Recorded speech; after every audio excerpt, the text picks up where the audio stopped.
information hardwired into the computer's circuits. By no coincidence at all, the man the headset had been designed for sat in the locked compartment, waiting patiently as Dashik R7 gunned its finely tuned and subtly modified Solovyovs a touch more aggressively than a casual observer might have expected. For the first 30 yards down the runway, it might properly be described as lumbering. From that point on, however, it moved with the efficiency of a well-tuned military jet, leaping rather than faltering into the sky. Stefan Moishik, more accurately known as Stephen Martin, though only to his ultimate employer, breathed slowly and deeply as the plane took off. Willing his consciousness to remain locked in the Zen meditation exercise he had practiced for months. The Dramamine he had taken a half-hour ago calmed his stomach, but there was no cure for the claustrophobic feel of the small compartment, nor the sensation of helplessness that crept across his shoulders as the Ilyushin climbed.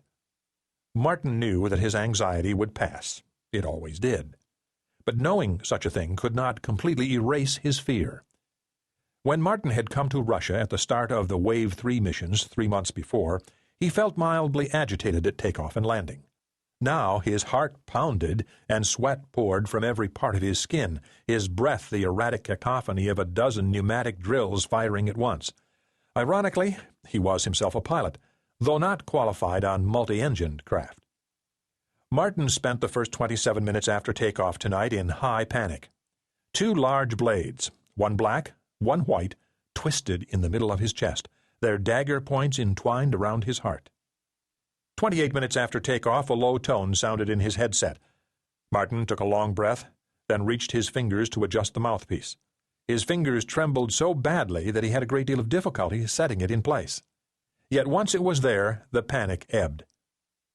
"Readying startup," he told the pilot over the interphone. "Roger that. We are 15 minutes from Alpha."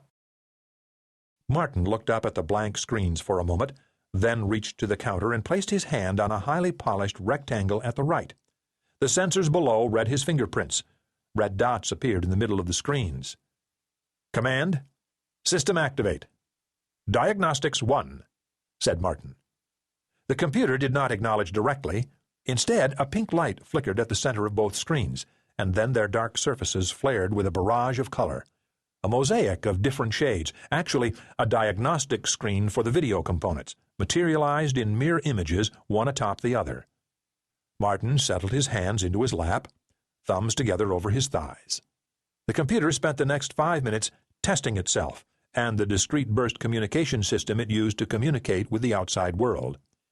When that was done, it turned its diagnostics to the intricate grid embedded in its wings, fine-tuning the induction device so that it could pick up the presence of a discarded compass magnet at 50,000 feet. The computer had to get considerably closer to the ground to pick up the magnetic patterns on a spinning disk drive, 15,000 feet, though they would fly at 12,000 to give themselves a margin for error. "Alpha in 09, said the pilot, just as the tests were complete. "Yes," said Martin. His eyes focused on the pattern of colored dots on the top screen. The computer could easily filter very strong magnetic fields as Dashik R7 passed over them. The great difficulty was dealing with subtle sources. For some reason, discarded telephones presented the greatest difficulty. All of Martin's tweaks, delivered as voice commands and prods on the touch-sensitive screens, barely screened 50% of the devices from their net. Given that they had a limited capacity to transmit the data to the collection satellites above, and the fact that they had to fly without arousing suspicion, every mistaken capture was costly. On their last flight, Martin had recorded the data of a fax machine apparently belonging to a dentist. He suspected that colleagues would now refer to him as the periodontist in derision. Martin pointed to a magenta cluster at the right-hand side of the screen and made a circular motion with his index finger. The cluster zoomed into a white-lined box with a black legend at the edge.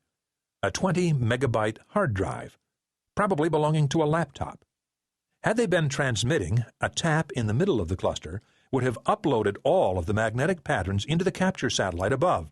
From there, it would have been beamed back to the U.S. for analysis. Within 12 or 15 hours, depending on the shift, the contents of the drive would be available for detailed inspection. Satisfied that he had the gear tuned as well as he could, Martin ordered the computer